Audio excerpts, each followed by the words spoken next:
All right, Locker Room Philosophers fans, we are here with our first guest interview that is virtual. Well, actually, take two. We had a little technological difficulties on the last one, but we're back. We're here with Tyler Ross. This will be an exciting episode for you guys.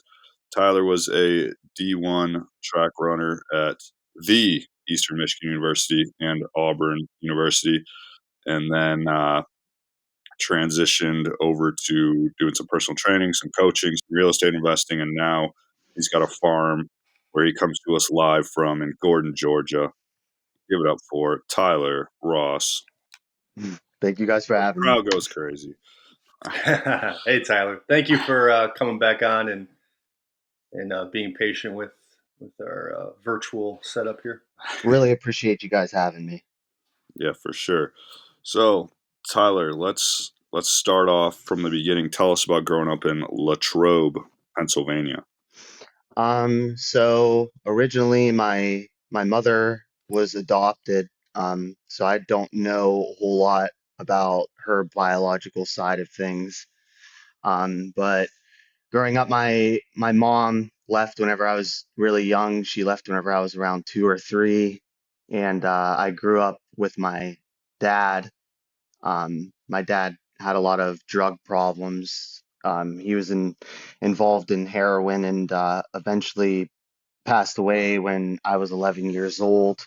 That was a pretty rough period of my life. I was pretty neglected by my dad, and not having my mom around definitely contributed to me feeling pretty lonely at that time period. So let's go into some more detail on. So your dad passed away when you were 11. So before that, how was living with your dad? You know, you said he was dealing with some addiction issues. How was it being in that environment? It was really tough. As you guys could probably understand, when somebody's battling addiction, it kind of overtakes their life. I spent a lot of time in my room. My dad really wanted to have avoid me watching him partake in drugs. So he'd often find ridiculous reasons to either ground me or just tell me to go up in my room. And a lot of times I was eating inside of my room alone underneath the door while him and his girlfriend were doing drugs downstairs. But Okay. for the most part, it was a pretty absent childhood. I spent a lot of time by myself. Okay. And I remember you had mentioned that your parents were pretty young when they had you. Do you think that was part of the issue? It was kids raising kids. Yeah, exactly. My dad and mom were 16 and they weren't together. They had me out of I believe it was a party that they were at where they just so happened to hook up and I was born. Originally when I was born, my dad didn't even know that I was born until I ended up going to the hospital because I was actually beaten as a baby. And I was sent to the courts, and the courts eventually found out that my dad was the biological father. I ended up moving in with him when I was like 2 or 3. Okay. So the courts decided to take you away from mom and then they did a paternity test. Did she even Yeah. know? Did she even know who your dad was or no? She knew who my dad was, but my mom slept around with a lot of different people. So I think that she wanted the dad to be somebody different. And honestly, I think my mom was more interested in going out and partying than really even having a baby at that time. Okay. Yeah, I mean, I'm sure at 16, I know when I was 16, that wasn't anything that I would have been able to handle for sure.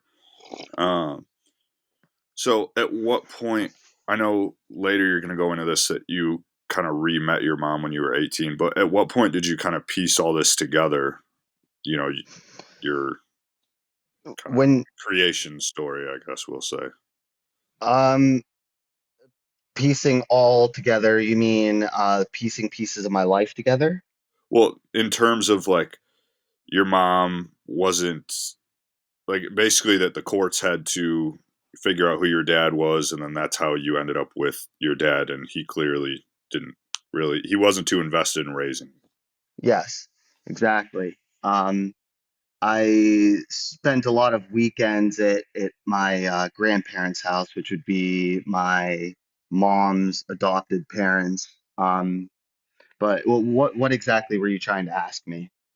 Well, just at what point did you go back and try and figure all this out, or was it like, no, was your dad like holding it over your head, like, look, I didn't even want you, like your mom left you, like, was it something like that, or did you have to go figure it out yourself?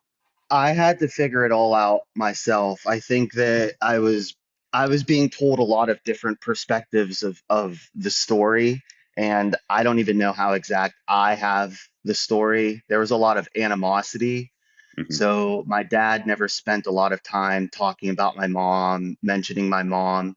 So really, until I got in touch with my mom when I turned 18, I didn't really know anything about her, only the negatives that other people were trying to tell me. Okay. And then again, we're going to get into the timeline more so later, but how did how did you react to that as like a young man? You know, people just talking about your mom in that light, and like, did that make you not like? Did that make you hate her, or what? What was the situation for you? It made me feel resentful. I think that I felt abandoned, and in ways that allowed me to justify a lot of the negative things that my dad was doing towards me, because I was like thinking in my head, well, my dad kind of took over the reins and took me in, and all of his friends were always telling me how much he loved me. So like, yeah, I definitely had a negative outlook on my mom, and I definitely gave my dad more leeway in the way that he was treating me because of the fact that he took me over and took me Okay. in. And was your dad working at the time, or how were you getting food and My surviving? my grandmother, which would be my dad's dad, my she had some money. Her and her husband were business owners and owned some properties, and my dad worked for their real estate firm as a maintenance man and got enabled because my grandmother paid him way too much for the job. For example, if he was going to go put up a sign, it'd be like $300 per sign. Um, and he would just do it when he wasn't nodding out. So basically, when he wasn't nodding out, we'd go set up three signs. He'd get $900, and he was pretty much good for a couple weeks. So he wasn't working a whole lot, but my grandma was definitely enabling him. Okay. And were you seeing your dad constantly nodding out, or were you seeing the drug use? How did that affect you as a young man? My dad tried his best not to show me his drug use, but as a curious kid, it was easy for me to see him do it. But I think at the time when I was young, I couldn't necessarily put two and two together. When you're 8, 9, 10 years old, you don't really know what drugs are and what drugs do. So I always assumed he was just really tired, but yeah, he nodded out all the time. Going down the highway, 45, 50, he'd be nodding out. Multiple times I would have to drive home from my grandparents' house because my dad just couldn't stay awake at the wheel. So I would actually sit on his lap with him controlling the foot pedals, and I would drive home for us, which was a very scary thing. Very, very scary thing. But again, when you're young, you can't really put two and two together. And you were under the age of 11 at that point. Yeah, yeah, exactly. Under the age of 11, but I would say in certain aspects, since I was in my room so much, I didn't really have the opportunity to grow up like a lot of other kids going to playgrounds or going and meeting up with friends after school or having sleepovers and stuff like that. So even though I was 10, 11, I would say in a lot of ways, you could even say that mentally I was younger than 10 or 11 years old. Okay. And Did you see your room as like a safe place, or was it? Did you just detest your room? I know this sounds really gross. When my dad was in a really, really bad mood, I wasn't even allowed to like leave my room. So we lived on a second story and there was a roof right there. So I would either pee outside of my window or I would pee inside of my pants. So honestly, this is actually a really embarrassing thing. My room was actually torturous. It smelled bad. It smelled like a kid's been in there, and my dad never cleaned my room. My mom never cleaned my room. Um, I had a lot of books, and in a way, I enjoyed that and having that around, but I wasn't too fond of my room. Okay. And would would you like your grandparents ever come over and see the state of things over there, or was it a thing where your dad would just prevent them from coming over? My dad would prevent them from coming over. Um, you're talking about my grandma. My grandma, which would be his mom, was pretty much the only one that was involved in our life at that time. Um, my grandparents in Latrobe, that would be my mom's parents. They already knew how my dad was, and they never wanted to risk not being able to see me on the weekends, so they would never report anything.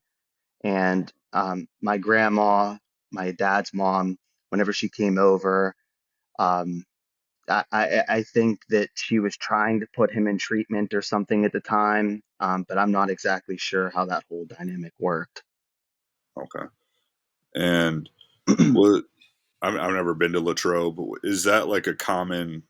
Is it like a poorer area where there's kind of a common theme of drug use there, or how is Latrobe? What's really interesting about Latrobe is it's actually a really nice area. It has a really good school system. There are areas of Latrobe in which drug use is kind of common, but I wouldn't say Latrobe is a drug area, and it's pretty far from being a rough area. Okay. It's not a rough area. Okay. And But I will say though that while my dad was alive, um, I left Latrobe in like third grade and we moved a lot. I'm saying like we would move into an apartment and then we'd be only be there for a few months and then we'd move somewhere else. And then we'd only be there for a while. Our electricity would turn off. We would move somewhere else. We'd stay there for a while. Electricity would turn off. We'd move somewhere else. So I from anywhere between 9 and 13. I moved so many times I couldn't even count. how did that affect you socially? It definitely put me behind the eight ball. It wasn't the easiest thing in the world for me to go and make friends. And honestly, I the way that my dad was with his anger problems and stuff, it made me really timid. I was always flinching. I still to this day am a little bit socially uncomfortable in certain situations, but it definitely put me behind the eight ball. Okay. And you mentioned that your your grandparents were concerned about reporting the situation to CPS. Did the government ever come in and try and take you away from him, or how did that get handled? Oddly enough, so I tried two times with the school system. I tried once in Latrobe and then another place when we moved closer to Pittsburgh. But actually, what happened, the Child Protective Services came over to the house. I think my dad realized it was me that said something. So he put on a facade while they were at the house, and they actually ended up turning it around for me to be the bad person for reporting it.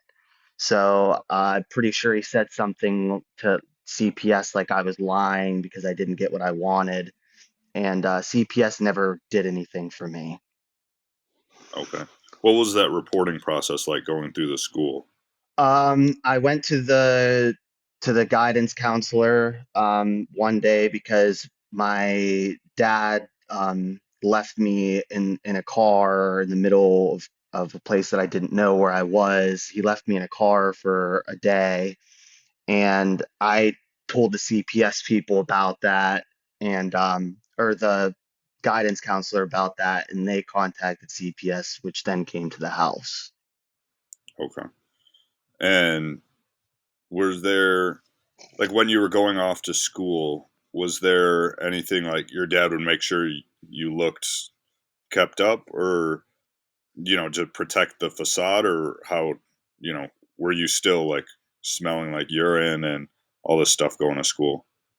Um, when things really started getting bad, I mean, you need to remember a lot of times when somebody's a drug user or an addict, like it kind of goes in levels. Like they start off and they can do it from time to time and be fine, but then after a while, like they have to use in order to get back to baseline. Okay. Um, and they drop below. So, like at the beginning, I would say yes, but definitely towards the last like year to 2 years of my dad, I definitely got made fun of a lot in school by how I dressed and how I smelled.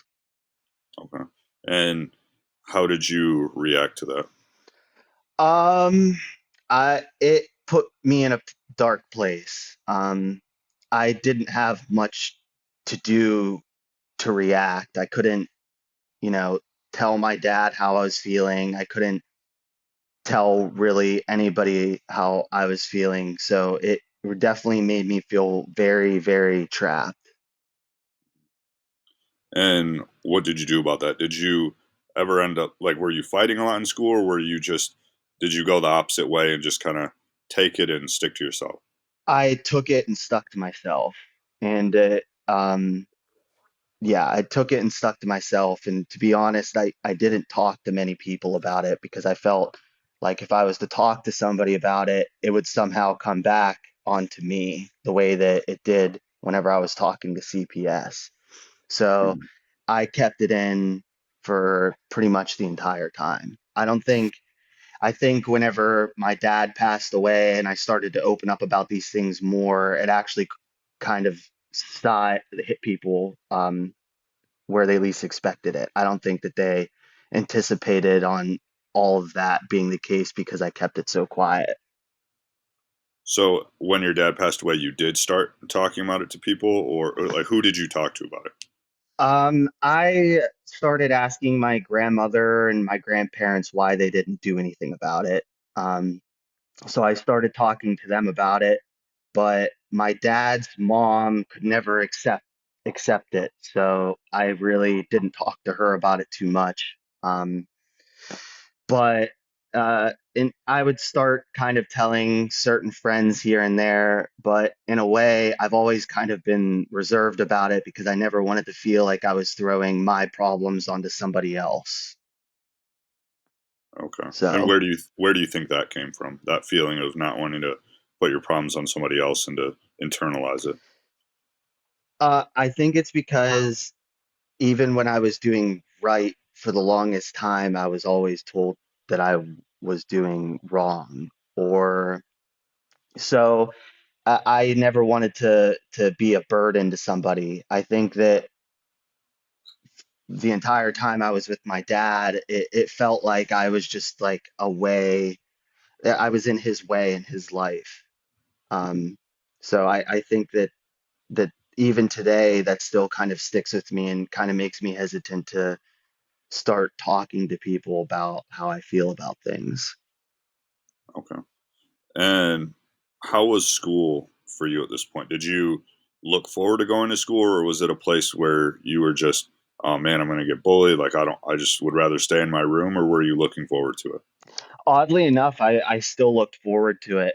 I never had good meals with my dad. It was always like a Tostitos pizza or like the nastiest spaghetti. I mean, so going to school was always a relief to me because I was able to get food that I thought was good and I was able to actually go and interact with people. I mean, when I was home, I just spent so much time in my room. It really, it really starts to take a toll on you. So summer times were always a little bit difficult for me, and going to school was definitely something I look forward to. I would even enroll in summer school some years just to be able to get away. What was your favorite school lunch meal? The Salisbury steak? No, actually, my school had these double-decker peanut butter and jellies, man, and I'd get two of them and I'd wash it down with chocolate milk, and that was like my favorite thing. It's still one. I Yeah, can that's not crush a bad that. choice. Yeah, it was great. And then, let's not gloss over this.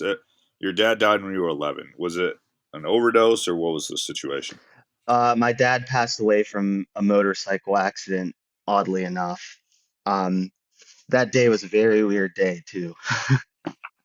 Um, so my dad was actually, at this time, I believe he was trying to get sober.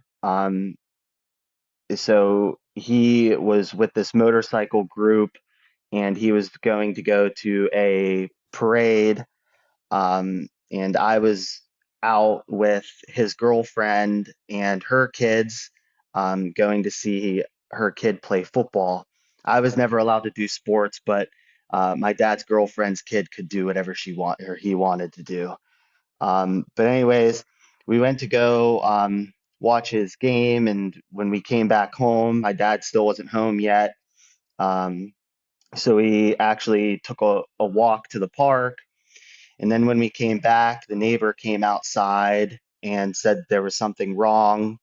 Um, Jeannie, which was my dad's girlfriend, went out to talk to the police officers who ended up showing up at our house, and all I could was hear her screaming. I was told my dad got into a motorcycle accident, but I wasn't actually told that he was dead until a day later. Um, I drove down to Latrobe to go to my grandparents' house, and my dad's dad was there, who I haven't seen in years at this point, and he was the one that broke the news to me. Okay. And how did that make you feel? Um, it was very hard for me to see my dad in a negative light, even though he was doing negative things to me. I loved my dad so much. It really, it really did take a piece of me at that time. And it was very hard for me to go through, especially considering um, I didn't even know where I was going to be living. Mhm. And why do you think that is that you were still seeing your dad in such a positive light? Did you not realize what he was doing was bad till way later, or how did Yeah, that work? yeah, you hit it on the money. Again, when he was around, I was so young, I could never understand that he was doing drugs. Like I could physically watch him do it. I could he could tell me about it, but I don't think I it ever really clicked in my head. And that's when my grandfather, his dad, was like, Tyler, your dad was on drugs. And I think that all the dots kind of started to connect at that point, and I started to really understand that I went through something pretty traumatic. Um, yeah. Okay. And you mentioned that Jeannie's kid could do whatever he wanted. Were all of you living together? No, they were living with their dad. They would come on the weekends. So it was a weird dynamic. I would be grounded in my room on the weekend, and they would be downstairs watching movies with Jeannie and my dad. And I think, yeah, that always made me really salty. Were they a similar age to you? Yeah, her son was Nick, and he's about the same age as me, just maybe a few months younger. And then she had a daughter who was I she was really young at the time. She was a little baby at the time. But they definitely put Nick on a pedestal compared to me. I think my dad really just wanted to make Jeannie happy, so he did whatever he could to be a good dad to them, and that made me really jealous. How did you treat them? Like, did that jealousy change how you acted? I was I always was I always tried to be a generous person. So I never took it out on him. Um, but he would do a lot of bad things towards me. Like if he was to do something wrong, like let's say he had a drink of water and dropped the glass, he would blame the dropped glass on me. So no matter what I would say, it was completely discredited and I'd get in trouble for it. So again, I was always really salty, but I never did anything to him. Okay. And then, so your dad passed away when you're 11. What do you do? Like, what happens at that point? Where are you living? I moved in with his dad, who again, I didn't have a lot of experience in my life with him. He wasn't around very much. I think he was upset at the things my dad was doing and didn't want to enable him. So my dad kind of distanced himself from him. But I ended up moving in with him. Um, at the time, he had two kids and a wife, kind of started a family of his own. And as I was with him, my grandmother, my dad's mom, uh, is forever salty about him. So she continued threatening him with court cases to get custody of me, which made me feel really guilty. And I ended up caving in and moving in with my grandmother, which we then shortly after moved down to Florida.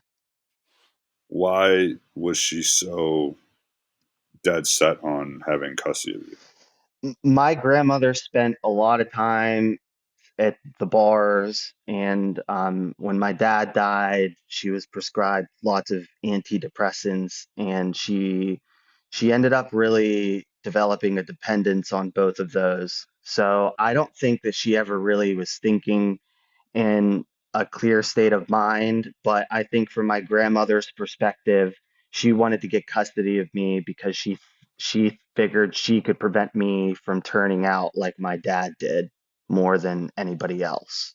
So that's really why she was so adamant about having me. And how did your quality of life change from when you moved from your dad to your grandpa and then to your or to your grandma's? That that whole time period was a big blur for me because that was very difficult. I ended up going to four different schools in that time period. Um, and my grandma's mental health was deteriorating very fast. Um, they were very hard on me. Um, they really wanted me to grow up to be some sort of doctor or lawyer. Um, they rushed me into school very fast. Um, and my grandma, she really hounded on me a lot. I think that um, she had animosity a little bit towards me. A little bit towards me because of the things that my dad did, but she often blamed me for the reason why my dad passed away because I kept the motorcycle in silence like my dad asked me to, and so it was very hard accepting the fact that my grandmother was telling me that so frequently. Okay. And you kept saying that they wanted you to be a doctor and they rushed you into school. Who is they? Just your grandma and then your grandpa from far away, or No, who my was my they? grandmother got remarried. My grandma, and it was them too that were rushing me into school and everything too quickly afterwards. Also around this time, they were throwing me into a lot of mental health counseling, and it wasn't really something I was quite ready for. I think I really just wanted acceptance from my family rather than anything else at that point in time. So you were like 12 at this point, right? Yes. 11 or 12. Yeah. And so how, because this kind of relates to our last episode with Dr. Christine Sebastian. So how did they present going to a therapist or a psychologist to 12-year-old Tyler? They presented it to me like I was damaged goods and I needed to get fixed. So it was actually pretty unfair and it was very biased interaction that I would always have. See, my grandma would go in first and talk to the mental health counselor, and say things like, I'm not talking to people in school, or I'm not doing this, I'm not doing that. So I would go into the session with this counselor believing that I'm one type of way when really I'm feeling a different type of way, or there might not have been something wrong at all. It's just something I was working myself through. So there was a lot of doctors and stuff pulling me in directions I didn't really want to be pulled. Was that your first time being exposed to that type of uh, Yeah, counseling? yeah, it was. It was. I mean, like I said before, when I was younger, I would talk to the guidance counselors at school, but it was a lot different whenever it was a psychologist, and it felt like they were trying to prescribe me something, Hmm. like I was a troubled kid, and that felt pretty unfair because I didn't feel like I was a troubled kid. I felt like I was a kid that just really needed a shoulder to lean on. And did they ever prescribe you anything? Yeah, they did. They prescribed me Adderall, and I avoided taking it. Why is that? I I my with my grandma always sitting there saying that I'm going to turn out to be my dad, I couldn't help but to feel bad for going and taking some sort of pill. I mean, right after my dad died, I definitely was very straight edge through high school and middle school, and I didn't want anything to do with any sort of drugs that would alter my mind. Okay. That's great. And That's a great perspective, like at that age too, to have. Yeah, yeah. Well, you can't help but to feel that way when your grandmother's always telling you that you're going to turn out to be like your dad. Hmm. I just wanted everything to prove her wrong. and at this point, did your view on your dad shift by having her talking like that all the time, or did you still look back at your time with him in a positive light? Um, it, eh, I started to feel pretty salty about him, and I almost felt like I was unnecessarily being punished for something that I didn't do. So I will say that it went from him being viewed in a good light to eventually me being pretty salty and upset about it, especially as I got closer to the age that he was as he passed away. Okay. And right now, how old are you? Like I'm 29? I'm 30. Okay. So if you could go back in time right now as 30-year-old Tyler and talk to 12, 13, 14-year-old Tyler, what guidance would you give younger Tyler? I really started to, as got older, develop the idea that we're, as humans, given exactly what we need, exactly when we need it, whether it's a positive or a negative.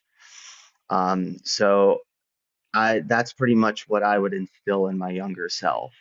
Like, Tyler, take this lesson, use it for good in your life, and use it as motivation to help other people that are in a similar situation that you are later.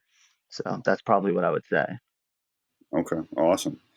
And at this point, did you start playing sports?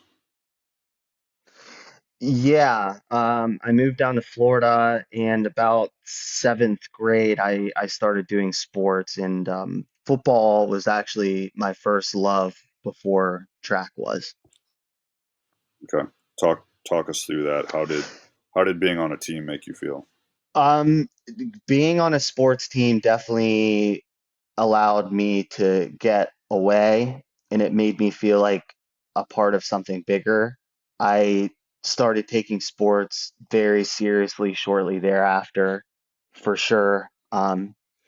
I almost started to use it as a way to punish myself. Really started working hard. I started doing extra workouts, and it started to consume my life after a while. Okay, Why do you think that and is? Why do you think you use it to punish yourself? Um, I think that, for one, I never wanted to turn out to be my dad, and so it kind of, that gave me an outlet to be healthier and be better. So there's one reason. Another reason is I didn't really have to think of anything else but what I was doing at that very moment. So it really allowed me to just hone in and just put all of my energy into one thing during that period of time. So it was always 2 hours where I didn't have to think about the struggles that I was going through back at home. Yeah, I love that. That's what a lot of people, me as well. That's working out found when I was when I found it in my life. That was something that was straight right away. I was like, this is my space, me and myself. Nobody, no other input. And I felt it allowed me to also, like, a lot of emotions were released even without me knowing, especially younger. Now I kind of see where it was, but like through that kind of treacherous work, lifting and just going through that grind, it also helped me like release a lot of things that were kind of repressed in a strange way. You got it, exactly. How was the team aspect of football for you? Because it sounds like up until that point you were pretty isolated. The team aspect definitely made me feel part of something bigger. And I will say that as other people on the team started to see that I meant business, it started allowing me to make more friends because they wanted to, be part of somebody who's working really hard. So it felt like it gave me a purpose for sure. And you were in a new state at that point. Like how quickly after you moved to Florida were you starting to play sports? I came halfway through sixth grade, so the following year, seventh grade is when I started. Okay. Was there any sense, at least within you, about like, all right, this is a fresh start. Nobody here knows what I went through before. I can be the jock now, or how was In that? in fact, yeah, exactly. I think that's one thing that always made me excited about moving is the fact that I could start with a clean slate and kind of formulate who I was as a person with no prior judgment. So yeah, you definitely hit that on the money. It definitely allowed me to refresh and rebrand myself a little bit. Um, I I will say though, at that time, um, I was still a little bit different than the other kids, and I still had some growing to do. So uh, that the summer between sixth grade and seventh grade, I started going to a summer camp, and that definitely helped a lot with the social aspect of my life. What kind of summer camp? I went to like a YMCA summer camp, so there were a bunch of kids that were my age and stuff, and it allowed me to not only go and see my new environment, which was Florida, but it also allowed me to go and meet kids from a whole bunch of different schools, which really helped out a lot. Okay. And then at what point did you start running track? So I started running track in seventh grade. It was a seventh, eighth grade team, but I moved up to the eighth grade team my seventh grade year. Okay. And Um, sorry, yeah, go ahead. no, go ahead. How different was it for you doing an individual sport versus a team sport? I started to enjoy it more. It allowed me to kind of control my own destiny, and I started to like the fact that I didn't have to rely on other people. So in a lot of ways, track started to become a pretty selfish thing for me, and it started to become my thing, and that's one thing that drew me towards it the most. The fact that as much work as I put in is what I get out of it, and I didn't have to rely on anybody else but myself. Okay. Do you think that we're going to get into your entrepreneurial ventures later, but do you see a carryover from your passion for track into your entrepreneurial spirit that, has now been like the last, basically that was when you were like 12. So the last 15, 17 years, something like that. Yeah, yeah, yeah, 100%. It definitely it allowed me to play to my strengths. I feel like when my dad passed away, I felt like I had to do things on my own and figure it out on my own. So it definitely contributed. Okay. And so at that point, you're in seventh grade, you're starting to play sports, you're getting pretty good at football and track. How was it going into high school? Um, Pretty good actually. I don't think I mentioned it in the last podcast, but I ended up moving away from my grandmother for a year in eighth grade, going into ninth grade. I did it because my grandmother was really giving me a hard time. So I actually moved in with my grandparents in Pennsylvania for a year, and then I felt like after that year, I was in a better mental state. And so I decided to move back down to Florida. I know that that's just kind of a random blip, but um, the transition to high school, Well, no, let's cover that a little bit. So, I mean, you were 12, 13, and you were at least realizing like, hey, living with this grandma in Florida isn't working out for me. How was the process of, hey, grandma, move me up to Pennsylvania? that was really tough. And one big reason why I ended up moving back down to Florida was because my grandma would call me every single day crying about me not being there. And it made me feel so guilty, like I was punishing her because I wasn't there. So that was a really weird time. Okay. Yeah, that's a And I lot for a 13-year-old. It was, and I love the grandparents that I moved in very much. They were the ones that I saw every weekend when I lived with my dad. They were my getaway. They took me camping. They loved me. They were really close with me. So my grandmother calling them and making them feel bad for taking me in and taking care of me, that almost doubled down on how I was feeling because I never wanted my grandparents to go through what my grandma put me through. So it was a very tough time for me. And so, just to clarify, the people in Pennsylvania, they were your dad's parents, and then the grandma in Florida was your mom's adopted mom. No, the one in Florida was my dad's mom, which is why she had so many mental problems. She was very upset about her son passing away before her. Uh, my dad's dad was who I moved in initially after he passed away, and the ones in Pennsylvania are the ones that adopted my mom. Okay, so I had it flipped. All Yeah, right, yeah, my bad. yeah. My bad. No, Just you're wanted to fine. clarify because there's a lot of moving parts. 100%. Okay, so then you move back in with your dad's mom in Florida going into high school. Let's hmm talk about that period of life. Um, it it was still tough. I was still going through the same things before that I was going through. Um, I really, really started putting my all into track at this point, and I started kind of figuring out that I had a future in the sport. So all of my eggs started going into that basket. Um, my grandma never came to my track meets. She came to one, and she had a water bottle in her hand, and I thought it was water. I took a sip of it, and it was orange juice and vodka, and it was really embarrassing how she was acting that day. So she never came to any of my track meets ever again because I told her not to.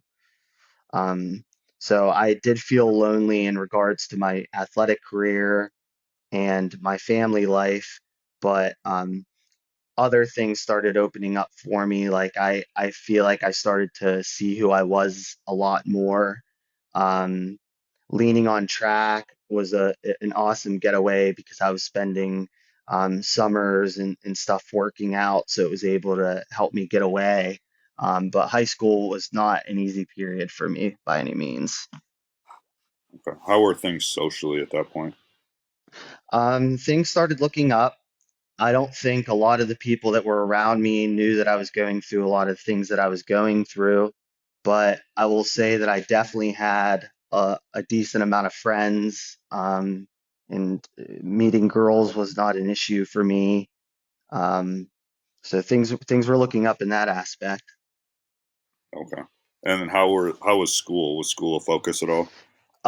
School was not always the best. I did have struggles focusing, but I still maintained around a 3.0 in high school. So it was pretty decent.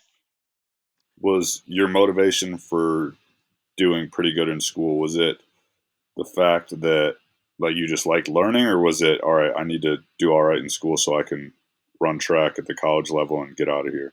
My sole focus was track, and like it I focused on it almost to a fault because I didn't really put my future into perspective. Besides, if it didn't involve track, I don't think I really put anything into perspective. So really my sole focus was just to get to school, just to be able to continue running track. And was your motivation with track, was it winning, or was it that you could just rely on yourself, or do you have that runner's high that I've never understood? It was a little bit of both. I was so ingrained in it that I was very, very, very hard on myself. I mean, like if I wasn't hitting my times on a workout, I was upset. If I got beat, I was upset. I never took it out on other people, but internally I was definitely doing damage whenever something didn't go my way. And do you think that all that pressure you were putting on yourself was related to just how you grew up, where everything was your fault? Like looking back on it now, I'm sure you didn't realize it at the time, but Yeah, 100%. No, that's exactly what it was. I also felt like I had something to prove, and also in my eyes, without track, I didn't have very much. Like I felt like people were talking to me because I was athletic, or it felt like that was pretty much what I had. So it was like an identity for you. Yeah, it was completely an identity. Yeah. and looking back on it now, would you say that track was more of a stressor, or like would you trade it for anything, I guess, or would you still have kept it the same but just reframe it in your mind? Like looking back on it now. I would have kept it the same. I just wish I never lost it when I got to college. I I started really losing that love for it in college. All right, so that's a smooth segue. Talk to us about that. You go to college. You go to college in what I call the Paris of the Midwest, Ypsilanti, Michigan. Well, And well, first of all, I moved in with my mom my senior year of high school. I finally met oh my yeah, mom. let's talk Uh, about that for uh, sure. so I finally turned 18. I felt like I kept dealing with my grandma's stuff the whole way through school, and I pretty much lost it. So coming into Christmas break, I posted something on Facebook about how I was feeling, and I happened to find my mom on Facebook, and she reached out to me, and she offered to come down to pick me up for me to move in with her. And I figured that that was a good opportunity for me to not only get away from my grandma, who was making me feel a certain way, but it was also an opportunity for me to go back up to Pennsylvania where my old friends were that I ran track with, and to get a fresh start trying to get to know my mom. So this was Christmas break of junior or senior year? My senior year. So I was moved. So halfway through my senior year, when I turned 18, I decided I wanted to move back in with my mom. Okay. And you said, you were gonna rekindle the friendship that you had with friends that you ran track with in Pennsylvania. Was it Yes, just friends that you ran with in eighth grade? yes, yes, exactly, exactly. In eighth grade.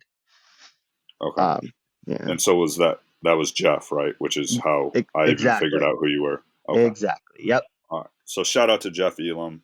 He's the one that posted that you were trying to the get on goat. a podcast. Yeah. You were trying to get on a podcast, and I knew Jeff from Eastern, and I saw that, and slid into your DMs. So shout out to Jeff Elam for making this happen. Yes, sir. All right, But so yeah, talk to us about that. Jeff convinced you to come to the yeah, finest city in Michigan. exactly. So I met my mom. I tried to make it work. When she came down and picked me up, and we finally pulled up to the house, I realized the house was a trailer and it wasn't big enough to hold all of us. It was my mom, her husband, and my half brother and half sister. And moving in with them without knowing them, it was pretty overwhelming. I think I saw signs of my mother's drug use, and I my half brother and half sister were going through struggles, and it was just very tough. But Jeff and I, um, after our indoor season, we got invited to indoor nationals, and we went up to New York City for the national track meet. And while we were there, my mother left me with the hotel bill and a big food bill because she decided that she no longer wanted to be there. So she kind of left me in New York by myself, stranded. If it wasn't for Jeff and his wonderful family, I wouldn't have had a way home. Okay. So, a couple things to touch on there. You said your mom was leaving with a bill. How were you working? How were you getting money at this point? Because my father passed away and my mother wasn't around, the government provided me with Social Security up until I left high school. Okay. And And that then, kind of just kept me afloat. I was able to pay for my food and living expenses that way. okay. And then your mom, she was talking to you over Facebook. And what was the dream that she sold you with? Did you even know that there was a husband in the picture, that there was these other kids? Did you know any of that? It's so funny you say that because she actually did describe it as a dream. My grandmother in Florida, although I was involved in sports and was living a very independent life, she would never allow me to get my driver's license or a car or anything like that. So my mom promised me the ability to get my driver's license and a car finally when I was 18.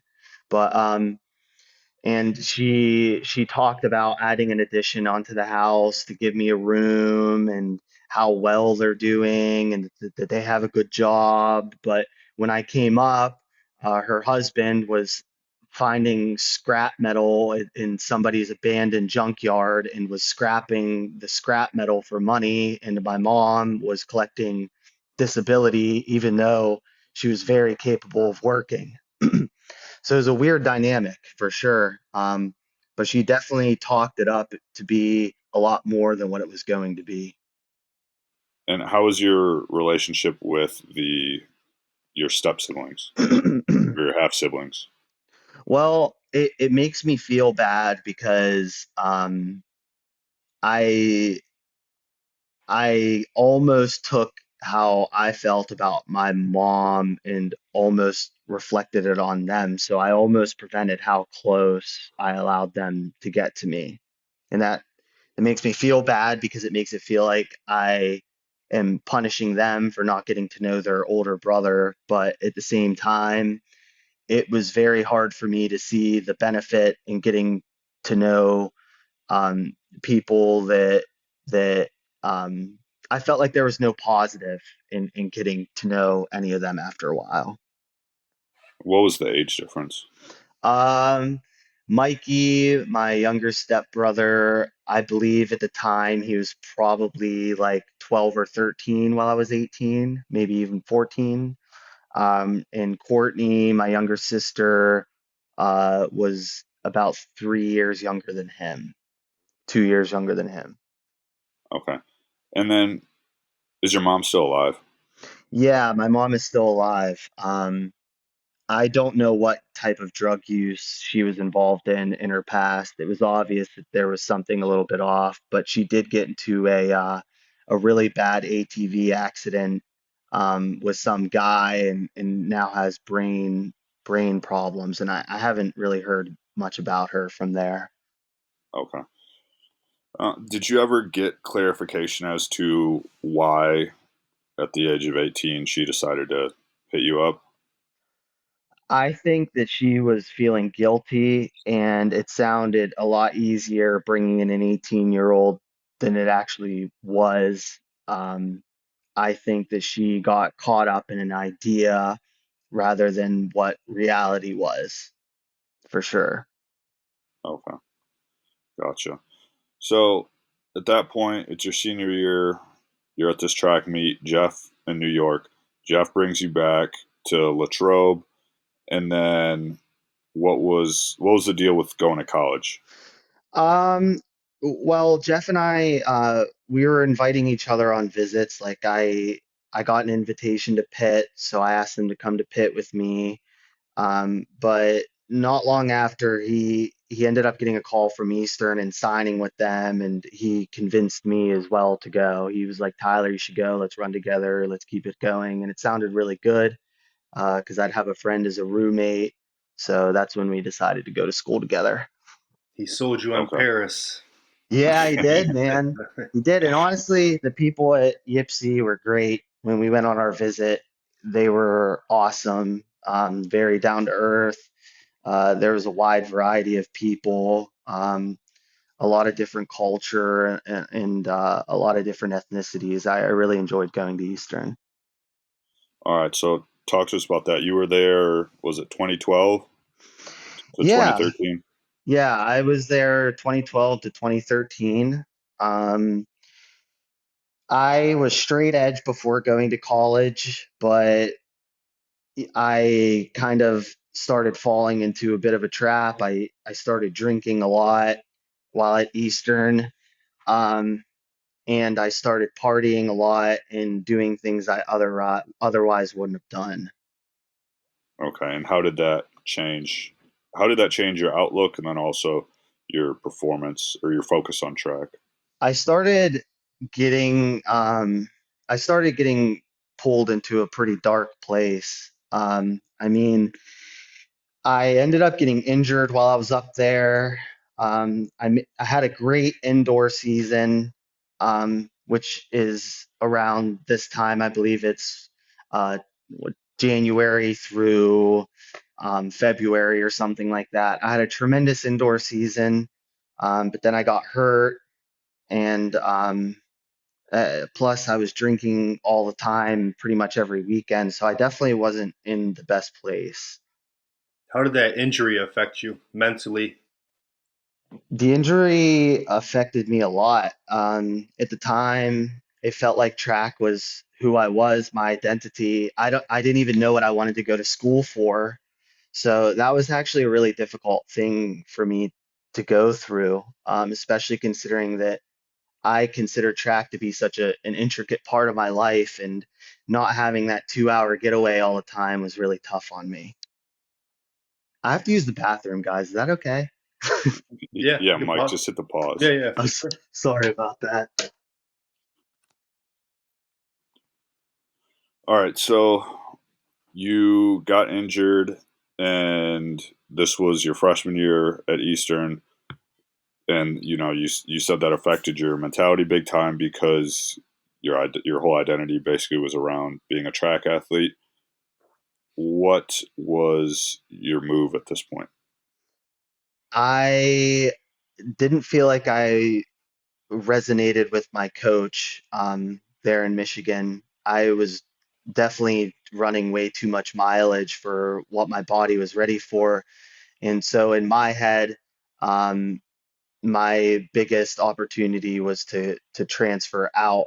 And at this time, of course, I still had my grandmother in Florida calling me very, very frequently and almost making me feel guilty that I didn't live closer to her.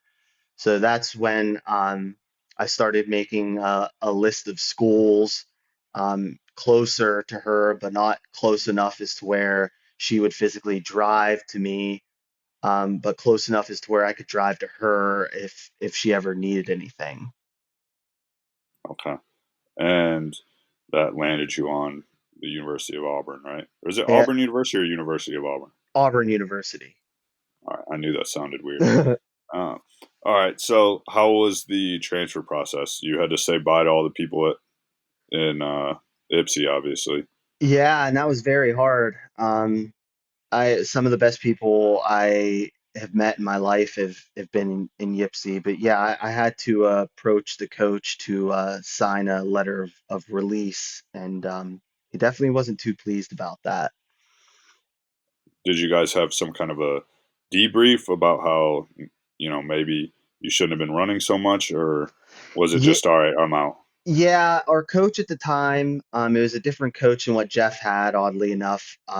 He was kind of stuck in his ways, and he's been doing it for so long that he felt like that is the only method that works. And he wasn't too happy whenever anybody was ever telling him that it wasn't working for them.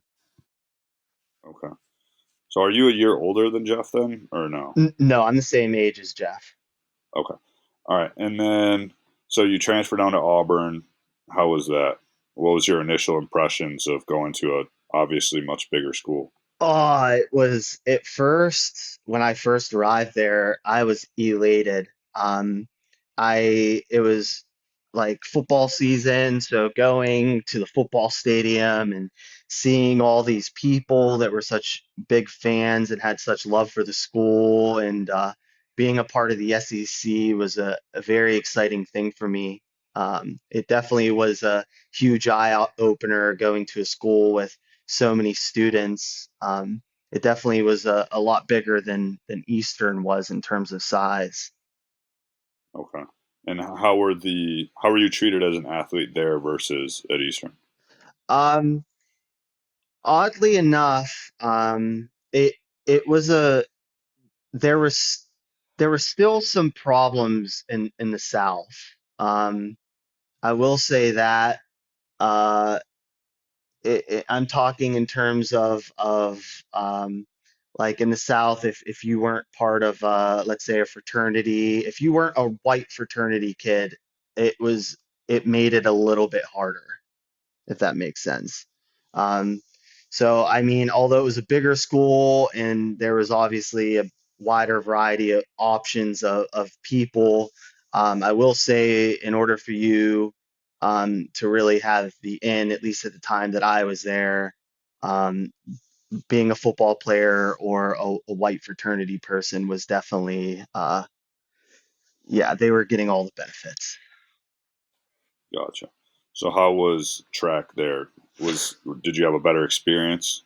So at first during the off season, it was awesome. I had an awesome off season, and then right before going into the indoor season, I ended up getting a sports induced hernia that I ran a couple races on, and then I eventually ended up falling out for the rest of the season. And that was a very, very, very tough thing for me to go through at that time, to be injured again and not be running. Okay. Walk us through that. So were you still was track still, a huge part of the identity, and then having that taken away put you down pretty hard, or Yeah, that's exactly how I felt. I mean, again, I didn't pick a major based on something I actually wanted to do. I was majoring in psychology at the time. Um, and I wasn't doing very well in school. I was partying a lot.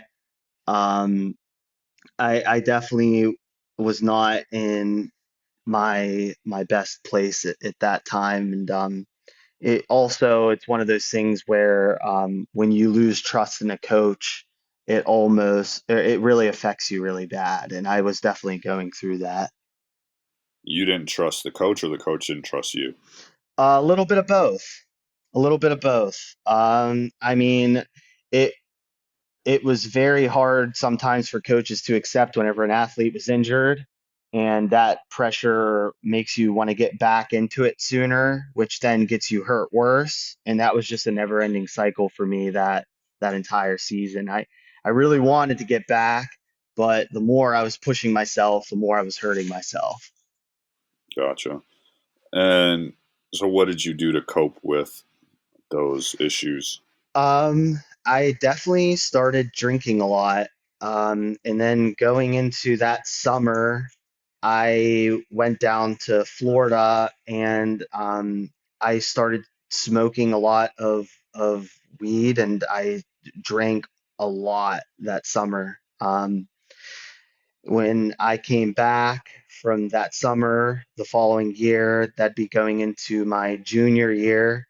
Um, After the summer, I actually got popped for a random drug test, and I failed that test, unfortunately. When I failed the drug test at Auburn, it required me to go see two mental health specialists multiple times a week, and I had to get up at 5 a.m. every Monday to go to drug testing. And if I missed the drug testing, that was another strike against me. So, coming back into Auburn my junior year and failing the drug test and then getting thrown into all this extra stuff really started to mess me up. The mental health experts were throwing me on a whole bunch of different pills, which was messing with my mood and it was messing with my ability to eat. And that was a really, really, really rough time period for me. So, were you able to turn down any of the prescription meds, or was it a you need to take these because you're on the track team and we're going to make you do this stuff? It was you need to take them, but I will say that I did eventually end up rejecting the pills. But I will say around that time, I was out partying and a friend of mine had me try Adderall and I loved it. And then I found out that somebody on the team had a prescription for a lot of Adderall. So I started buying some from him.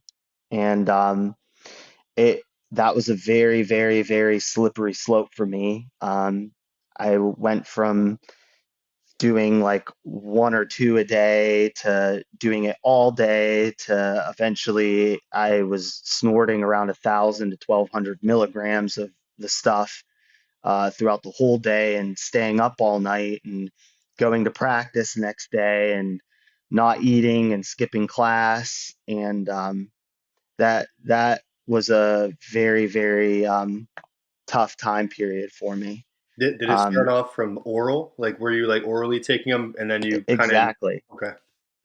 Yeah, orally, I started to realize that I could drink more for longer and feel better while taking it.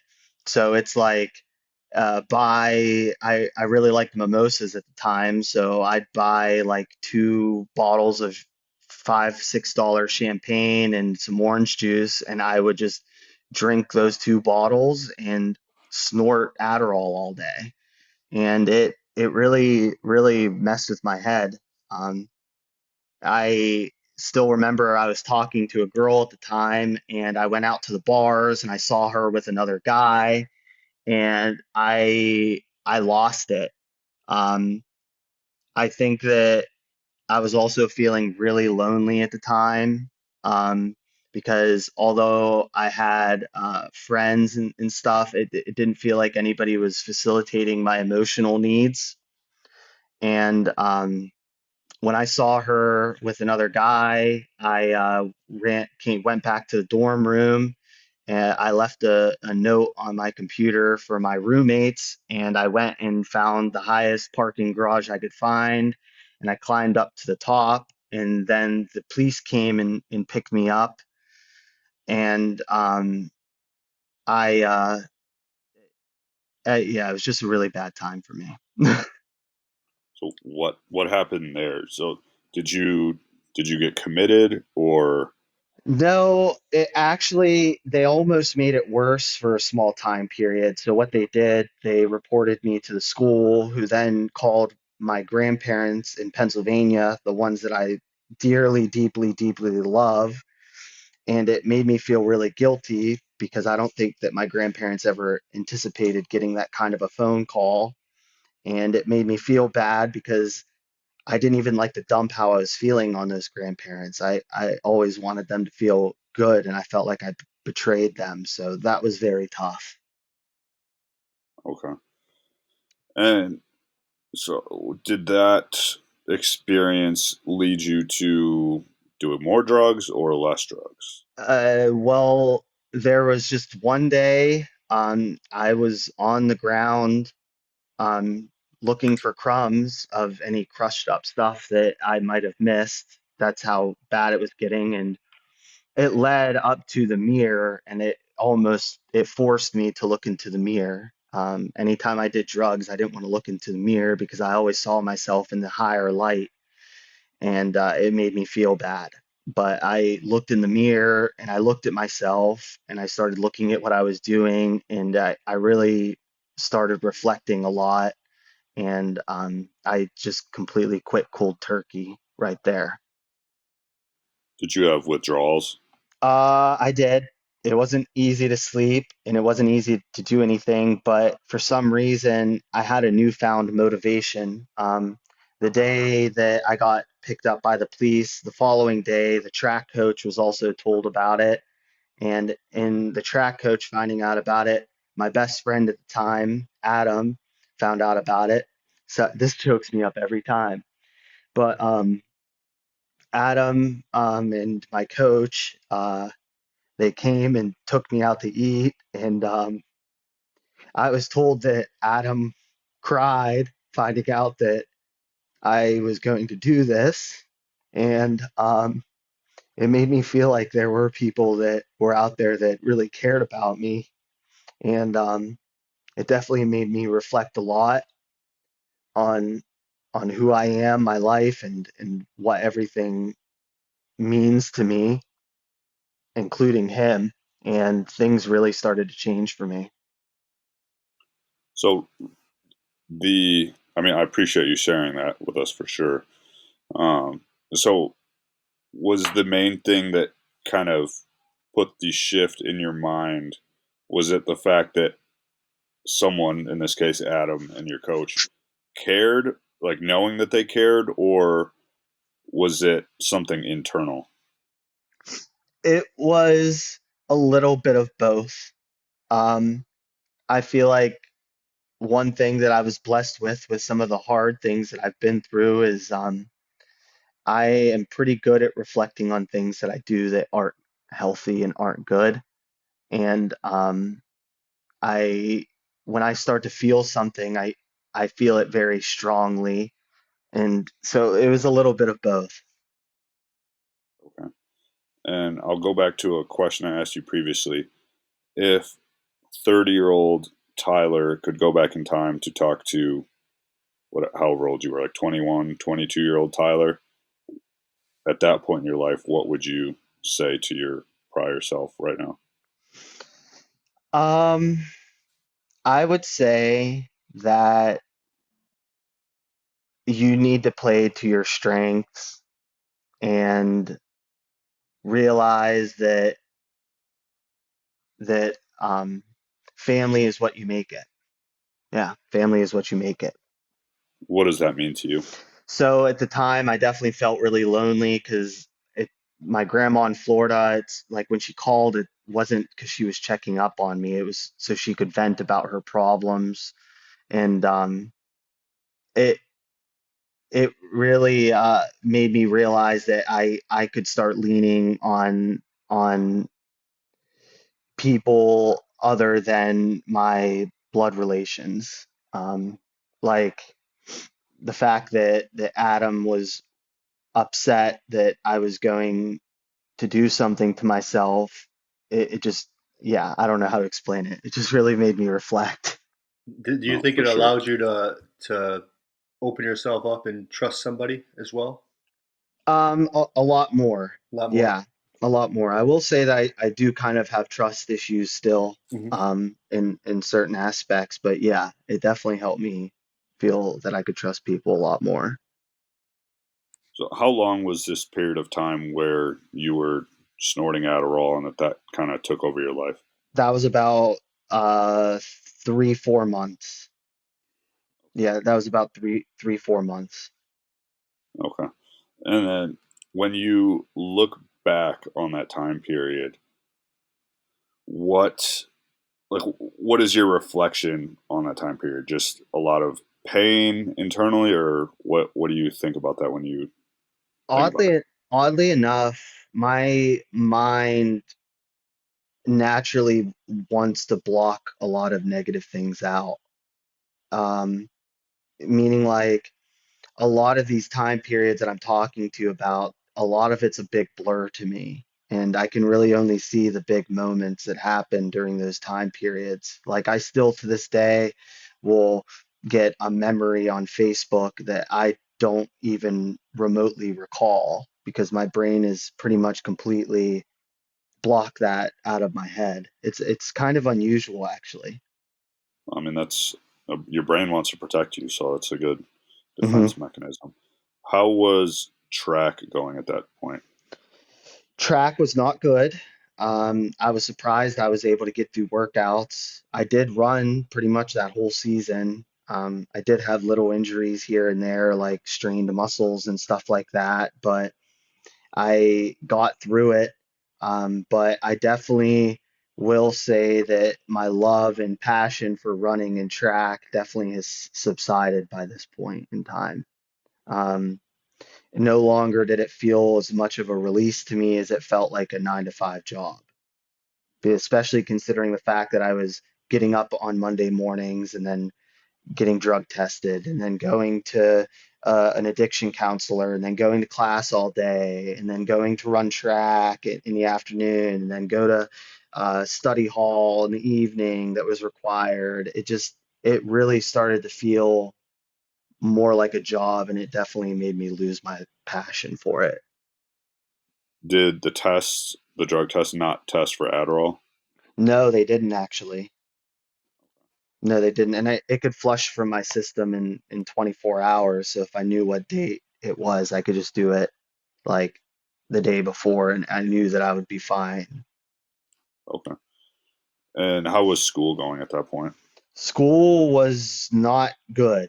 It, I wasn't showing up to class, especially the semester that I was doing a lot of Adderall. I wasn't showing up to class much.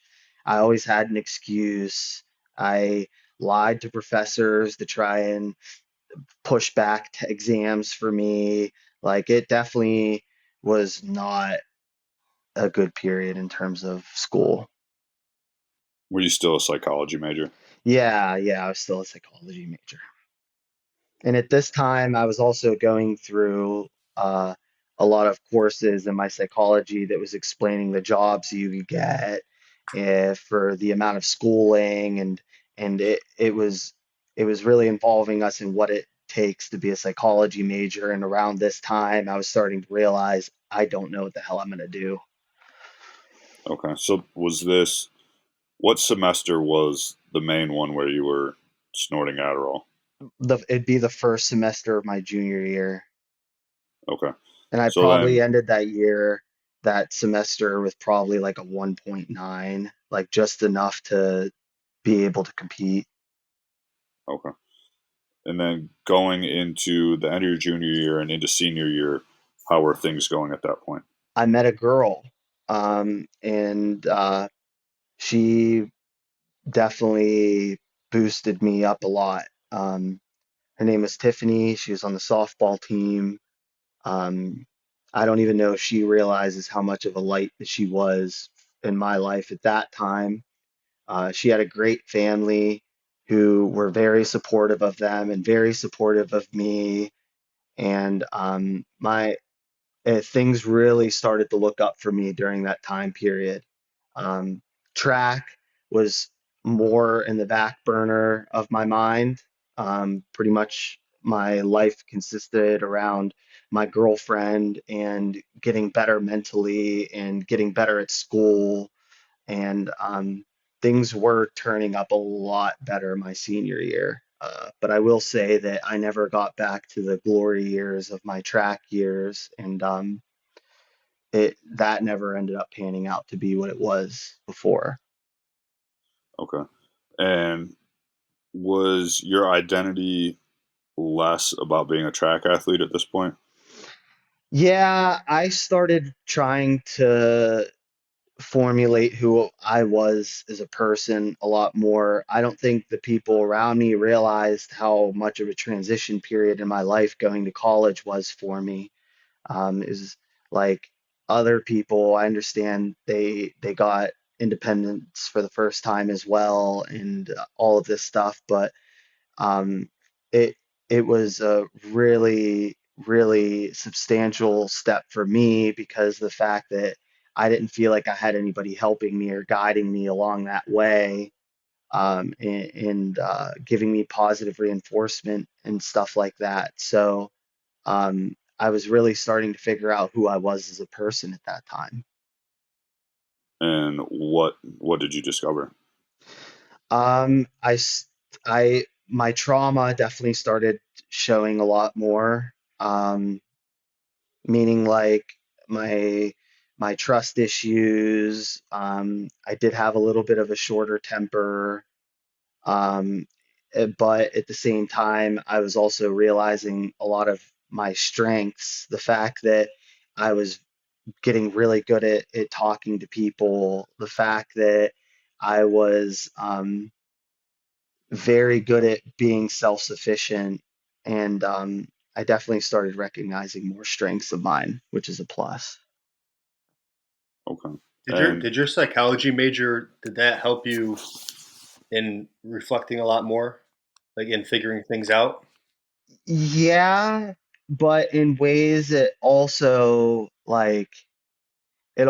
hampered me because I also took a childhood psychology class, and I started realizing that certain traits, or like certain traits of trauma and stuff, were reflecting in my day-to-day life. So it definitely made me look in the mirror a lot more than I ever have. Yeah. and how how did this kind of new identity make you feel at the time? Because it sounds to me like you were kind of realizing you had more control over your situation than you had before, like you were kind of taking more ownership. So how did that shift kind of make you feel? That made me feel really good. Um, that definitely made me feel really good, and it made me feel really good up until the point of at the SEC championships outdoor. I That's whenever I got a call from financial aid, who then told me that I couldn't qualify for any more student loans to finish my final semester and my final two classes. And so around the same time, I got in contact with my grandmother, who told me that she would help me get through school and was very adamant about me being in school and everything. And she didn't want to help me continue.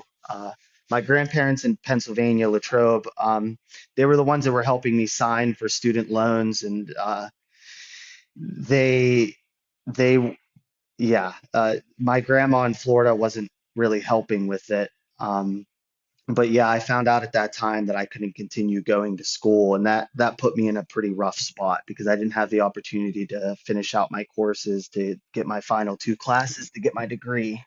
So that was a really tough period. Okay. So what did you do at that point? So I was working a traveling sales job, and I always say that this job really helped me out a lot with a lot of different things. But I was selling pots and pans to people at Sam's Club, and I was getting a 20-30% cut. These were like $2,000 sets of pots and pans. And while I was doing that, I was making decent money, and I also met my now wife, Araya, and Araya was able to point out a lot of things about myself that I wasn't able to reflect on. And I really started transforming who I was around that period of time. Um, yeah. So, I mean, just tell us about that transformation. Yeah. So at that time, I started working out more than I actually was in college. And I was able to do things that I found were enjoyable. I really liked lifting heavy weights, and I started to realize that. So I started getting up in the morning every day at 5 a.m. I would go work out, and then I would go to work, and then in the afternoons, I'd go see Araya on the weekends. And I started developing a really healthy routine of eating good food and working out every day, and it really started to change my life a lot. Okay. And how did that help you mentally? Um, I started then, like I actually started having structure that I was making myself, which made me feel in control of my own life. I also it with me going and being internal and working out and not having a coach, it really gave me the opportunity to um, be able to step back and realize that taking care of myself should be a priority for me to be able to feel good. And yeah, No, for sure. And where were you living at this point? I moved back to Pittsburgh. Um, moved in with my grandparents in Pennsylvania for a few years. And while I was living with them, I then got the call. It was probably about a year and a half removed from school. I got a call that my grandmother unexpectedly passed away, my grandmother in Florida. Um, and whenever she passed away, she left us with a town home. So Ray and I gathered up all of our stuff and we moved down to Florida. And how, what did you feel, or how did you feel when you found out your grandma had passed away? I was absolutely devastated. Um, Her husband at the time was very much an enabler. He did very good at serving her drinks throughout the day and allowing her to take her prescription. So I felt salty towards him. Um, Not only did I feel salty towards him about that, I also felt salty because the things that my grandma left for me, he tried to take away for me during the probate proceedings. Um, but I felt really bad, but and as bad as it sounds, but in the back of my mind, I also started to feel like I was free again. I didn't have my grandmother calling me on the weekends to pull me down or yell at me or tell me that I'm not doing something good or get upset at me because I wanted to be a blue collar worker or anything of the sort. And how were you doing in terms of, the alcohol and the pills at that point? Were you back on the straight edge lifestyle, or? Yeah, yeah. I stopped. I I still battle time to time with tobacco. I would quit for a year and then I'd try it again and I get stuck and then quit for a year. But that, for the most part, that's the only thing that I'm currently still up and down about. But no, I went straight edge. Okay. And at some point in there, you were selling the pots and pans at Sam's Club, and then like we talked about before, I did my little research on you, creeped on you a little bit, and saw you got into real estate investing. Talk about that. Yeah, well, actually, before I did that, when I was in Florida, my old track coach got me introduced to NFL players, so I started training an NFL guy. And then that led down the path of personal training. I started working at gyms, and that was a really good time. But then as I was working there, I kind of started to realize that I wanted more control over my own destiny. Um, so that I kind of started branching off, and we sold the townhome that we were living in, moved up to Pennsylvania again, and we took that money. I paid off student loans that my grandma said she was going to help me with originally that I still had. And I bought one of the cheapest livable houses I could find in Pennsylvania, and we lived in it and flipped it while we were living in it. And during this time, I was learning a lot about trading. This was a big time during the cryptocurrency era. So I was going and trading on cryptocurrency, and that was definitely a big transition in my life. Yeah. So how did you get interested in that? I got interested in real estate because of those tacky YouTube videos that I see all the time that make it seem like it's the easiest task in the world. And my grandma also was involved in real estate, so that just kind of allowed me to naturally gravitate towards it. I think that COVID in particular opened up my eyes as to how important housing is and property ownership. And yeah. Okay. And then, so you were trading crypto, you were flipping this house, and then at some point you're like, hey, let me start a farm. Let's hear about that transition. I know that you're into when we were talking before this, you were talking about how you realize that sustainability, like how the current lifestyle in America is not sustainable. So, what led you to that revelation and then wanting to start Prosperous Farms? Exactly. So we actually started talking about it pre-COVID when Araya and I first met about 6 years ago. I was talking to her and I was like describing how nice it would be to feel like we were working to live rather than living to work. And I wanted to do something that ingrained in our life that we enjoyed, that we could go do every day, knowing that this is something that's a passion for us. Um, and that's when we kind of came to the conclusion of farming. And then as COVID started going around, we started realizing that our way of life is not necessarily sustainable as maybe our grandparents' way of life was. I started seeing housing rates go through the roof. I did research and realized that China owns around like 40 million acres of farmland in America, which is like 3 or 4%, and we're the only country in the world that allows that. And there were just a lot of red flags that were one after the next. And there's somebody else who owns a lot of farmland in the U.S. who likes to control food supply. Who, Bill, who, Mr. Gates? Yeah, Mr. Gates. Yeah, Mr. that's what I'm Gates. saying.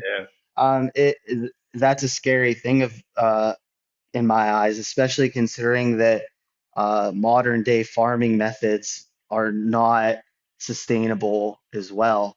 I mean, nowadays people will have rows of crops and they just blast it with fertilizer, almost fighting nature rather than allowing nature to just take its natural life cycle and life course and having the plants come up organically the way that they should.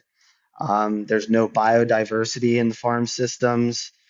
And also the conditions that these animals are living in, it almost makes me feel bad eating any of the meat because I find it hard to believe that something could go through such torture, but still be nutrient dense. I just don't see how that goes hand in hand. 100%. So, what was the steps in getting your almost 70-acre farm going and all the research involved? And talk to us about that. So we realized that there weren't big profit margins in the farming sector. It's a very niche field, and you're not working with a lot of income. Everything is very expensive, tractors, watering systems, and so forth. So we realized that we needed a sustainable income to be able to subsidize a lot of the expenses that we're going to have on the farm. It's unfortunate that it's this way in America, but it is this way in America. So we first made sure that our finances were in order and we had a passive income. We own a gas station, which provides us an income every month. And then we also Hold on. had to, Hold on. Let's touch on that. Where's your gas station, and how'd you buy a gas station? it's located in Monroeville, and it was actually developed by me and the family. Okay, So and that's in Pennsylvania. yeah, that's in Pennsylvania. So my great grandfather had a chunk of land, and we got the gas station developed there. Okay, all Yep. right. I feel like that was just something that got glossed over real quick, and I wanted to touch on that because I don't know anybody that owns a gas station. Yeah. So Yeah. Well, Yeah, we own the rights to the land and the gas, so we don't handle any of the administrative side of it. So we just collect a rent check and carry on our way. it's even better. okay, Yeah. yeah, And then we also have some land and mineral rights. So we own a few oil and gas wells as well, which help us stay afloat.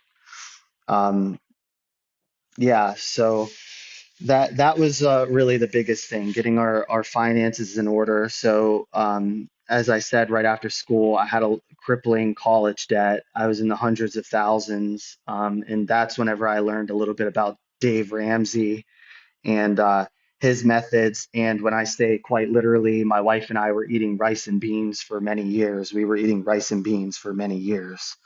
Um, so it definitely was by no means an easy process for us, and it took a lot of self-control, a lot of self-control. cool. So you cleared up the college debt, and then what? There's Eli. That's Mike's dog, who's very loud. Uh, so you cleared up the college debt through the Dave Ramsey program, and then what got you to pull the trigger on the farm in Gordon, Georgia?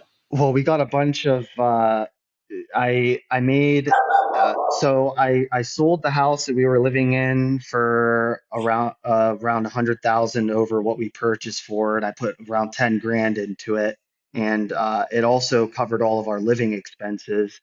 So I don't exactly remember what the math was, so I'm not going to quote it, but we ended up having a decent chunk of change saved up from that and my crypto savings. So originally we moved down to Nashville because we were looking at some of the fastest growing economies and cities in the United States.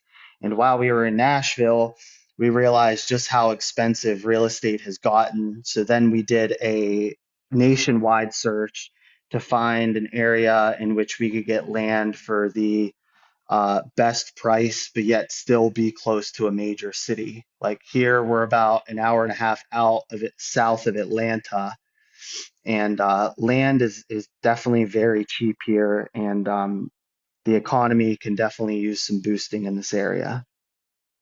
Okay. So you pull the trigger on, what is it, 68 acres Yeah. in Gordon, Georgia that had a house on it. You move in there. What's the process like of starting a farm? Uh, The biggest part of the process is building an infrastructure for your farm. We moved in, we have little to no fencing, and we have some barns that are falling down. So you got some major expenses in terms of fencing.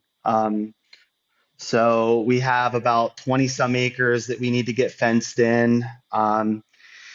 We have to pretty much design an entire ecosystem farm. It's called permaculture, and we're doing something called a food forest. And the food forest is something where you have a bunch of native fruits and vegetables that work in harmony in a particular area. So, for example, we just planted a Granny Smith apple tree with mint along the base of the tree because the mint will repel a lot of insects, along with yarrow, which prevents any deer from coming in, and any rabbits from coming in. And then next to that, we got a blueberry bush and a blackberry bush. We need two blueberry bushes in order to pollinate correctly. So we also have a second tree set up out there. But there is a lot of planning and a lot of structure involved and a lot of research. I know that right now in the farm community, even though there's a big push for organic farming, a lot of the organic farming that we're actually getting here in America, even if it says it's from the United States, it's only processed in the United States. So the lack of knowledge in the organic farming sector, particularly here in the South and anywhere besides out West, is next to nothing. So it comes down to a lot of trial and error. You know what I just Uh, heard too recently? The same goes with beef. Like the cows would be Yes, imported, but they'll say product of the United States. exactly. And It's they like, all come from where? Australia and New Zealand? yep, Yeah, that's the thing. And you add all those transportation costs and stuff like that, it kind of makes you realize that we need more local yep, farmers. absolutely.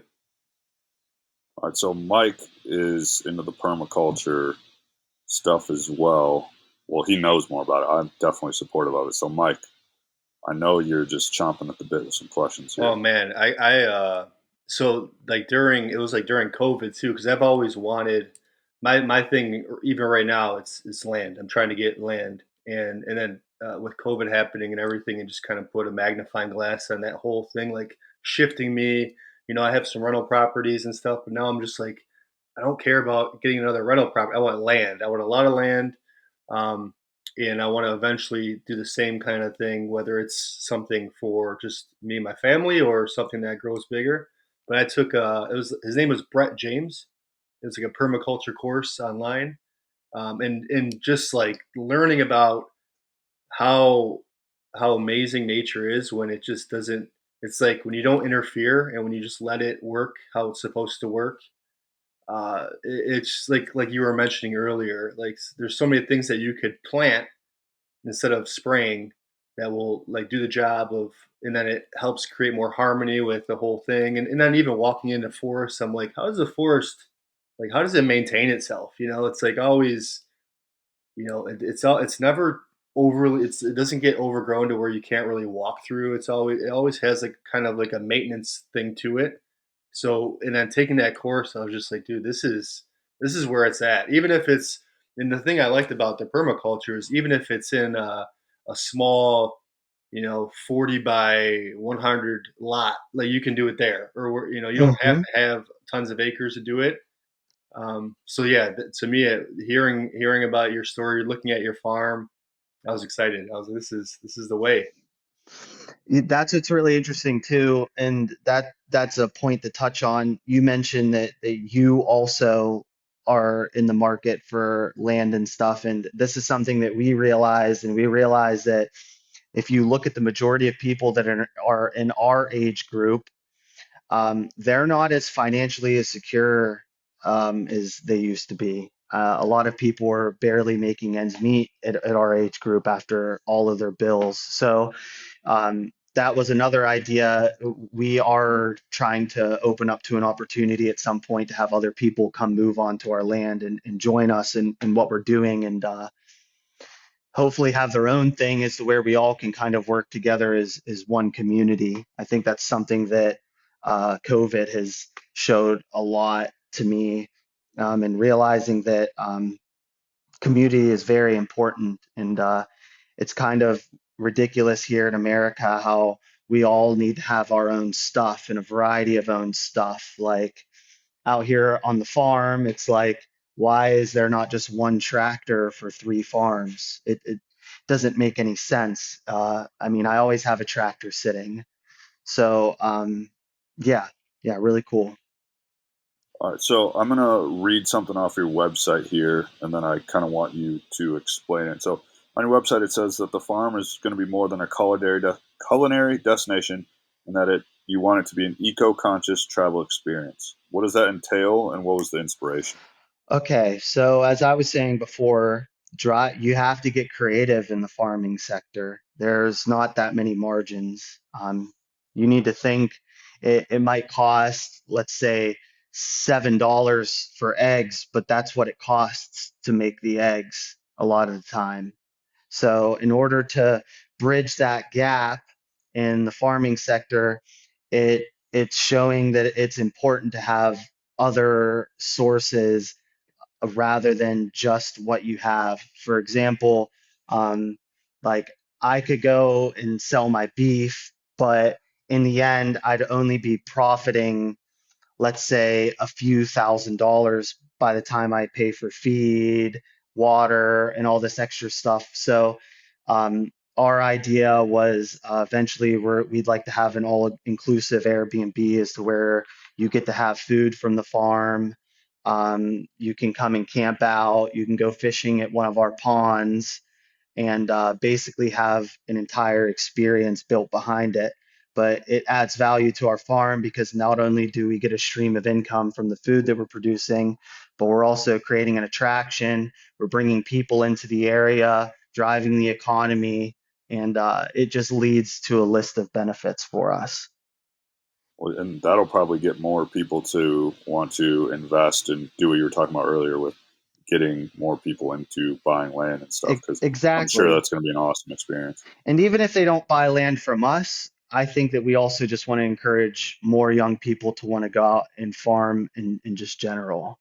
So, I Yeah. mean, I'm hoping that even people that don't want to stay with us would love to come down and see what it feels like, and hopefully they decide, hey, I want to do this as well. Yeah, there's a farm not too far from us that's somewhat newer, newer ownership at least, and it's called Raven Oaks, and they I love like the same kind of concept. So they always bring in like they have these things around holidays or around seasons, and then they'll have like a farm to table type of thing. But what I see from that too, going there, is like you said, even the people that might not, um, even if they don't want to buy land themselves, right? Everybody there, it's just the community aspect of being there, and it really like it takes me back to when I was there. I'm like, man, there's like everything here is natural, healthy. You're outside, it's nature. There's animals, clean food. Everybody's in like a great mood, and whatever the whether it's a seasonal thing or whether whatever's going on that they're having this, I feel that everybody when they're there, you have way more like a sense of community as opposed to somewhere that seems way more commercial, more consumer, approached. So like every time I go and drop in, whether it's like just buying some honey or getting some eggs or stopping by for some kind of farmers market they have, I always feel better, just even if it's 15 minutes there and leaving. Oh, 100%. 100%. I think also a big thing is too is I don't feel like any one farm should produce everything. I feel like our way of life would be a lot better if there were just a bunch of small communities that were focusing on a few things. Meaning like I've never been a fan of one farm producing all the beef in one area. I just don't see how that's sustainable as opposed to a bunch of local communities having a few cows apiece trading. The barter But system. Going, sorry, going back through kind of like through your past and thinking back on that, would you have ever imagined you'd be owning a farm and going through this whole process? Have you always been kind of earthy, for lack of a better word? I definitely have always been pretty earthy. Um, So I guess in a way I could have imagined it, but I was very much a city guy at one point. I really enjoyed going out and being around a bunch of people and going downtown and meeting people. But I think as I've gotten older, I realized how less inclined I am to want to go to those things and how much I start to really see it as a hassle. Like when we were in Nashville, we lived outside of Nashville about 30 minutes, but we probably only went into Nashville about 3 or 4 times in the whole year just because going, driving, pulling in, doing this, doing that. It just seemed like too much. And I kind of started to realize what makes me more happy is being able to go outside with my dog and let him run around and go see what the chickens are doing and then go tinker with something that just as I've gotten older, that's become more of a joy for me for sure. Imagine when you get to Mike's age. Yeah, then you just want to move in with animals, be far away from people. Exactly, exactly. Yeah, the Nashville's pretty. I've never been, but it's like a Vegas, isn't it? It's like pretty wild and busy. And Yeah, and what's very interesting about it is the amount of I mean Nashville when I was there, I was expecting the old Nashville, but it's very much Los Angeles now. yeah, that's I what I mean hear. it's not what it used to be. It has a completely different feel. Back when I was growing up and I went to Nashville, everybody was always friendly, always talking to you, wanting to have a conversation. It's not that anymore. It's big money, big business. Keep up or you're going to get left behind. That's what Nashville and even Atlanta has turned into. Gotcha. Mike, you got any other farm related questions? Um, so when you did on the farm, when you guys purchased the farm, you and your wife, when you were there, how so for me this is a big thing personally in my life, like especially when I was able to kind of realize the importance of it. And you might have definitely like kind of had this realization earlier, even before the farm. But when you're on your farm, it's your farm now. You have all this land, all this property, all this nature. Like, how does that, even to this day, like going out, like how does that make you feel just to go outside in nature, but like really in nature? And like, how does it? How do you think that affects you, your body, your well being every day? Completely honest, and I know it sounds crazy, it still hasn't completely sunk in. I mean, we've been here for a month and a half, almost 2 months, and I still go outside every day. Uh, I, Mike, I'm so unbelievably grateful, and I can't even really begin to express it into words how I feel, and it has helped my quality of life a lot. um, I really, if I'm standing just in the middle of the woods for 30 minutes, it starts to feel like everything is starting to sync up. I don't know how much you guys have watched Netflix, but there was a documentary that was about fungus on Netflix about this real kooky guy who loves fungus, and he talked about how mycelium, which is the base for mushrooms, communicates underneath the ground. It connects the roots of trees to other trees to allow them to communicate. It also provides a pathway for trees to give nutrients to their younger sibling, their younger trees that they produced in order to siphon nutrients from the mama tree to the newly born tree. So when I say that when I go outside, I start to feel like sunk up, it really starts to feel that way for me. Hmm. Absolutely. Was that Paul Stamets or no? Was he was he on the I do documentary? not. He was the guy on the Joe Rogan podcast as well. Okay. He went on there once as well. Okay. I don't quite remember his name. Yeah, fungus, mushrooms, and fungi. It's an amazing. Some people just look at it like, oh, look at that fungus growing on that tree, and they just don't even, even if they recognize it or even catch it. But there's so much more going on underneath. Underground. Yeah, I know. it's amazing. Yeah, unbelievable. But yeah. What are you most excited for? I didn't realize you'd only been at the farm for a couple months. So, what are you most excited for in the next year? And then take that out to the 5 year mark. Uh, I am very excited to acquire more knowledge and be able to teach people the knowledge that I'm learning. I will say that farming is very much like you learn more every day.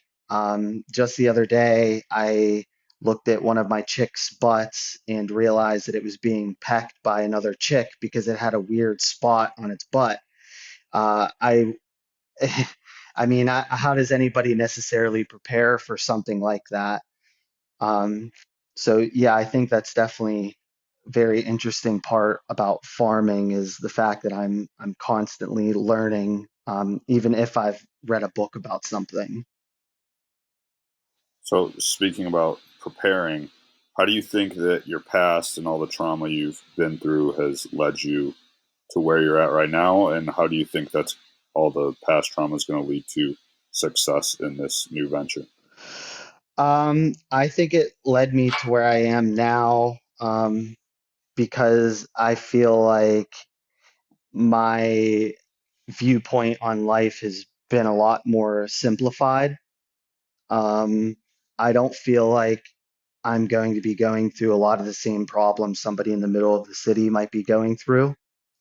And it definitely makes me feel safe and secure, which is really nice.